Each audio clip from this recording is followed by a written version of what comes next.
All right, so today we're diving deep right into this topic, that's often whispered about, but rarely fully explored. It's instances where the U.S. government has actually paid reparations to its citizens. Fascinating, isn't it? Yeah. You know, we hear reparations and our minds, they just automatically go to like the issue of slavery, all the complexities and debates surrounding it. But the reality is there's a whole other side to it, a whole history. The government, providing, what do you call it, redress for specific injustices and to various groups too, not just. Exactly, and that's what's so surprising, right? Like, you might be surprised to find out, like, who these groups are and why they got those reparations. And we've got some really incredible examples, historical examples to dig into, drawn from, all sorts of sources. We're going to look at the injustice itself, the types of reparations, and really just what we can learn from it all. What strikes me, like, what's really fascinating is that despite, how different all these cases are, there's this common thread. It's this long and often really agonizing fight for recognition, for justice. Okay, so let's start with a case I think a lot of people are familiar with. Japanese-American internment during World War II. Imagine this, being an American citizen, but just because of your heritage, you're suddenly deemed a threat and ripped from your entire life.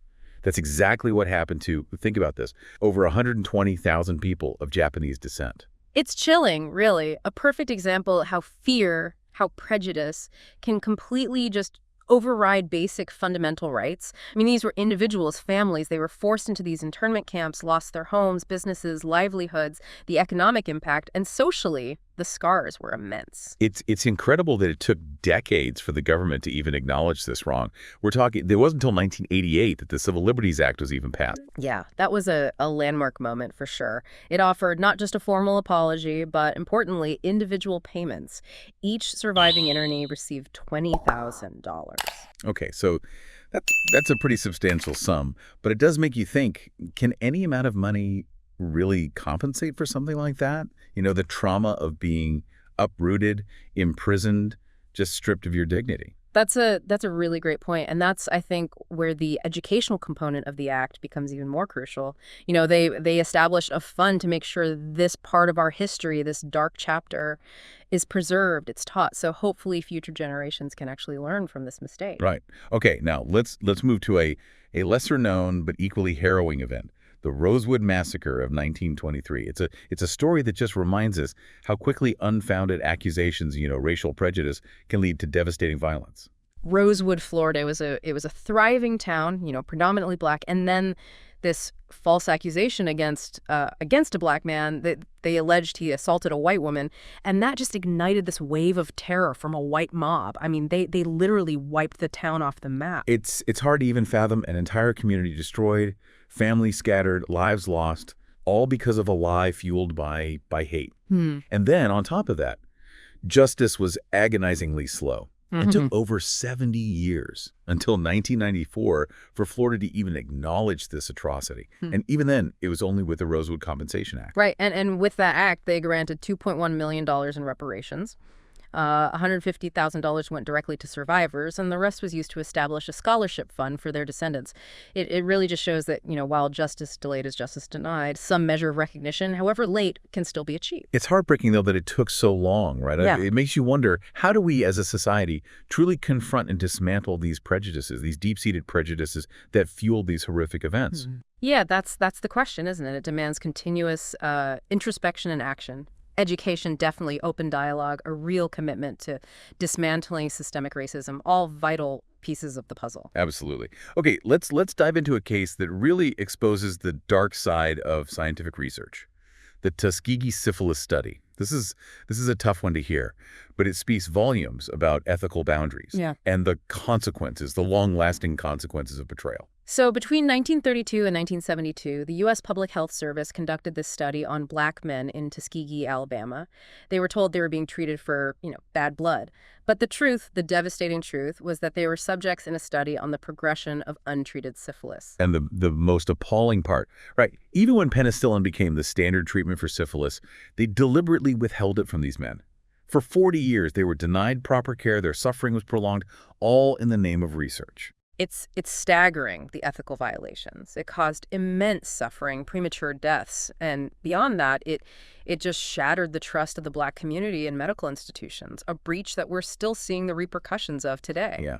And it wasn't until 1972, thanks to a whistleblower, that this horrifying experiment came to light. A lawsuit followed, leading to a $10 million settlement and lifetime medical benefits for the survivors and their families. And then in 1997, President Clinton formally apologized for the study. However, apologies, even when they're sincere, can't erase the pain, the mistrust inflicted. The shadow of Tuskegee, it still looms large, especially when we talk about healthcare disparities and racial bias within the medical field. It really forces us to ask, how do you rebuild trust when violations like that have occurred?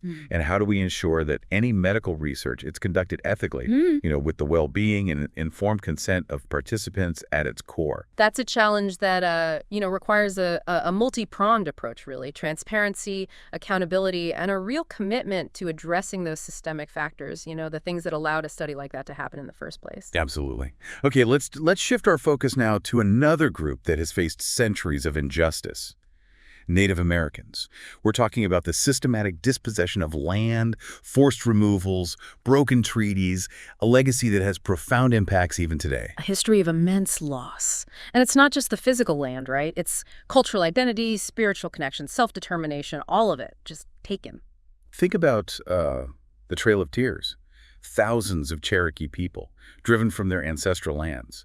It's a brutal forced march west, and that's just one example. Countless injustices inflicted upon Native American communities. It's true. And while reversing wrongs that deep-seated, it's an immense challenge, the government has, in some instances, tried to address those injustices. The Indian Claims Commission, established in 1946, has been key in resolving land claims. Yeah, and there have been significant settlements, with tribes receiving, billions of dollars in compensation. But the question remains, can money ever truly account for the spiritual and cultural significance of land to Native American communities? It's complex. The answer probably lies in a multifaceted approach. Recognition of tribal sovereignty, honoring treaties, supporting the self-determination of Native American communities. All of that is critical, alongside any financial settlements. A landmark case that really highlights this struggle is Cobell v. Salazar. It's a class action lawsuit, exposed the government's mismanagement of trust funds belonging to Native Americans. This led to a $3.4 billion settlement in 2010. This is a big win. It underscored the importance of accountability, the fight for Native American rights, but it also compels us to ask, how do we move beyond just financial redress, right? How do we ensure a future where Indigenous communities have true control over their lands, their resources, their destinies? It's a question that really demands a deep understanding of history, a commitment to justice, and a willingness to challenge those power structures that perpetuate inequality. Absolutely. And it's amazing how often the fight for reparations is about more than just past wrongs. It's about addressing these ripple effects, the effects that are still happening today. It's true. All right, now let's turn our attention to another group that's faced systemic discrimination for generations: Black farmers. This story is all about how prejudice can operate through, seemingly neutral policies and practices, but with devastating consequences. For decades, Black farmers were systematically disadvantaged by the U.S. Department of Agriculture. They faced discrimination in loan applications, subsidies, access to essential resources that were readily available to white farmers. Just imagine, being denied the same opportunities as your neighbors simply because of the color of your skin. It was a deliberate system designed to perpetuate racial inequality in the agricultural industry. And it had a devastating impact on Black farming families and communities. And this wasn't just a historical problem. This discrimination continued well into the 20th century. But in the 1990s, Black farmers started organizing. They filed lawsuits, demanded justice for the years of hardship they'd endured. One of the most significant victories was Pigford v. Glickman. This was a class action lawsuit filed in 1997. Exposed the shocking extent of the discrimination and resulted in a $1.25 billion settlement in 1999. Yeah, think about that. Over $1 billion awarded to Black farmers who had been denied their opportunities. A landmark moment, but it's important to note this wasn't the end of the story. Exactly. Additional settlements followed. They addressed cases that were initially excluded, highlighting how persistent and often hidden this discrimination really was. This case really shows the enduring economic impact of prejudice. It's a stark reminder, right? Discrimination doesn't just go away, it lingers. for generations, impacting wealth, opportunity, entire communities. It makes you wonder, how do we create a truly level playing field? How do we actually dismantle those systems of inequality that are still holding so many back? It takes a deep, honest examination of policies, of practices, of institutions.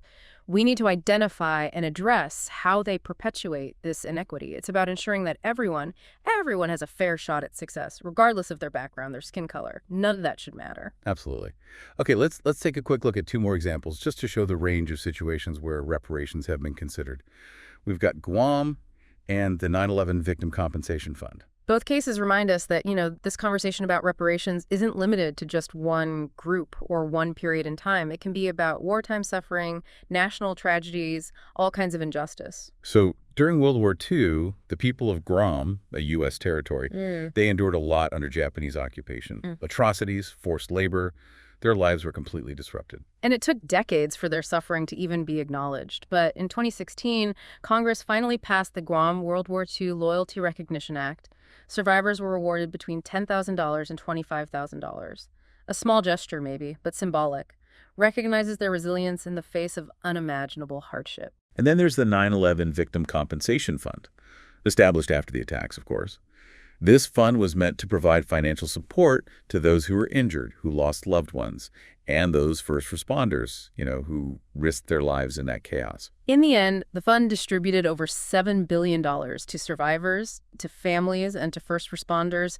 It's a testament to the nation's commitment to supporting those directly impacted by this tragedy. These cases, they might be different, but they show how complex and multifaceted this concept of reparations really is.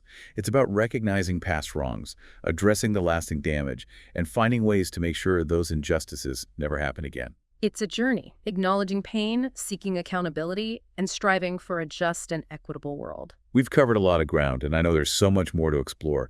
Stick with us. We'll delve deeper into these cases, what they teach us about justice, accountability, the struggle for equity, all of that. We'll be back after a short break with part 2 of this deep dive. Don't go anywhere. Welcome back, to our deep dive into the history of reparations in the United States. So far, we've gone through, some powerful examples, right? I mean, from the forced relocation of Japanese Americans during World War II to the Tuskegee Syphilis study and those horrific ethical violations. And with every single case, we see how the U.S. government has, dealt with its past, taken steps to try and right the wrongs committed against, its own citizens. But a lot of the time, these steps were delayed. Yeah, it's never a quick process, is it? But, let's turn our attention to, I guess, the topic that's kind of at the heart of this whole reparations discussion, slavery. It's a subject that, it sparks debate, intense debate. And it forces us to confront some of the most painful chapters in our nation's history. Absolutely. I mean, the enslavement of Africans in America, it lasted for centuries. It left a mark, an undeniable mark on our social, economic, and political landscape. And it's hard to wrap your head around, the sheer scale of suffering, the brutality, the way people were systematically dehumanized. It's difficult to even to grasp. And it's not just in the past, right? It's crucial to understand that the legacy of slavery, it continues on. Exactly. We see it every day, everywhere, in the racial disparities, in wealth, in health, in education, so many areas of life. It's all around us. So when we talk about reparations for slavery, we're not just talking about, righting some historical wrong. It's about dealing with the effects that are still felt today, the consequences, these systemic inequalities that still affect Black Americans. You hit the nail on the head. And, there are so many different opinions on what these reparations should look like, what form they should take. Right. Some people say, direct payments to descendants of slaves, that's the way to go. It acknowledges the generational wealth that was stolen, the economic disadvantages that continue to this day. Right. While others think investing in education, healthcare, economic development in Black communities, they say that would be a more effective way to level the playing field. And then you have those who believe that a formal apology from the government is necessary, as a first step to acknowledge the harm that was done and to start that process of healing. Of course, we can't forget about those who, they oppose the idea of reparations completely. Right. They argue that it's impossible to put a price tag on the harm caused by slavery, or they say it's not fair to make this generation pay for what happened in the past. But those who support reparations, they argue back. They say the debt to Black Americans is undeniable, and that ignoring the legacy of slavery will just perpetuate those same inequalities, the ones that are rooted in it. It's a conversation that often, brings up strong emotions, deep-seated beliefs. It's a reckoning with our history, our nation's history. And it's a conversation we need to be having, openly, honestly, and ready to listen, to learn from each other. Because at the end of the day, it's about more than just money, right? More than just apologies. It's about facing our past, understanding its impact, and figuring out how to create a society that's just and equitable for everyone. So we've talked about all these different cases of reparations in the U.S., but what have we learned? What do we take away from these approaches to dealing with past wrongs? Well, one thing's clear to me. Acknowledging injustice is vital for healing, for progress. It doesn't matter if it's Japanese internment, the Tuskegee Syphilis study, or discrimination against Black farmers. Ignoring the past won't make it go away. No, it won't. In fact, when you ignore these things, it often just allows the wounds of injustice to fester and grow, and then they impact future generations. It keeps going. And we've also seen that reparations can take many forms, right? It's not always about money. Sometimes it's about a formal apology, maybe a commitment to education, or investing in communities that have been systematically disadvantaged. It can be a lot of things. And sometimes it's a mix of approaches, whatever's right for the specific injustice and all those lasting consequences. And one thing that's really important to remember is that achieving justice, it often takes collective action. A lot of these injustices were only brought to light and reparations secured because people fought for them. Advocates, activists, community members, they didn't give up. It shows us that we can make a difference when we work together, when we demand accountability. We can make the world a more just place. We've covered a lot of ground here, but we've only just scratched the surface of this topic. It's complex, it's multifaceted. It really is. But I hope this deep dive has, given everyone a better understanding of the history of reparations in the U.S. and maybe spark some thinking about how we address the legacies of injustice, the ones that are still shaping our world today. We'll be back in just a moment for the final part of this deep dive. We'll talk about some of the bigger implications of these cases and explore some thought-provoking questions, so stick around. We're back. And wow, what a journey, right? We've been through the history of reparations in the U.S., from Japanese internment, the Tuskegee Syphilis study, all the way to the ongoing conversation about redress for slavery. We've seen how the government's had to face its past, and try to make things right for these injustices. Yeah, it's been pretty eye-opening, I think. And now, as we wrap up, we got to step back, look at the bigger picture. What do these cases mean? They bring up some big questions about justice, about accountability, and how we're still fighting for equity in society, even today. You're absolutely right. These aren't just stories about what happened way back when. They're full of lessons for us right now. So what are some of the big questions, the big picture questions that come to mind for you when you look at these cases? Well, one of the first things I think about is how do these instances where reparations were actually made, how do they change how we see justice itself? What does it even mean to really achieve justice, especially when we're talking about these deep wounds from the past, historical wrongs that still have an impact today? That's a heavy question. Yeah. And what we've seen is that getting to justice, it's a long, hard fight. It takes decades of people pushing for it, legal battles, people who were wronged, having to fight tirelessly. It's never quick, never easy. And even when reparations happen, it can't wipe away the pain, the suffering, but it can be powerful. It's a symbol. It says we acknowledge what happened. It's recognizing the harm and taking a real step towards healing, towards reconciliation. I think you're right. Reparations money, or whatever form they take, they can't change the past, but they can show commitment. Like, we're committed to the truth, to admitting the wrongs that were done and taking responsibility for how those actions, they still affect things. Exactly. And that brings up another question, doesn't it? This idea of, can any amount of money really fix that deep trauma? The way injustice impacts generations. Can it ever be enough to make up for the lives lost, the suffering, the cultural and spiritual damage that comes with these wrongs? It's hard to say. Yeah, there's no easy answer to that, is there? Financial reparations, they can help with the economic part, give some material support, but they can't fully address the whole picture of harm, the complexity of it. And that's why we got to think bigger, a more holistic approach to reparations. It can't just be about money. We need truth-telling, public apologies, projects that remember what happened, and efforts to help communities heal. It's about seeing, acknowledging the whole scope of the harm and trying to build a future where these kinds of things, they don't just get recognized, they get prevented. You got it. Another question that comes up with these cases is, who's eligible for reparations? Is it just the people who were directly affected, the victims, or should it include their descendants? Where do you draw the line, especially with historical wrongs that have gone on for so long, affecting so many generations? That's tough, isn't it? And the answer, I guess, depends on the specific situation. With Japanese internment, it was a bit clearer, identifying the surviving victims. But then you have things like slavery, right?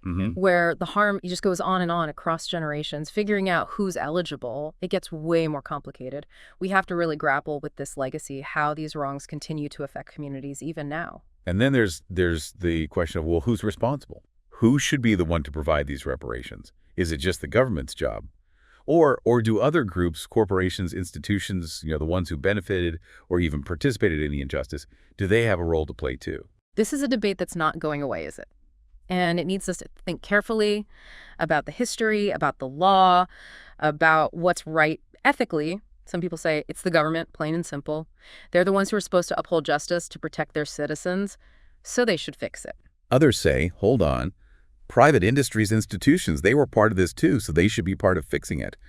It's a lot of layers to this, needs real careful thought. For me, at the end of the day, reparations, it's bigger than just money. It's about facing our history as a nation, as people. It's about admitting the scars that injustice leaves behind. And it's about working together, to try and create a future where everyone has a fair shot. It can be hard, this conversation.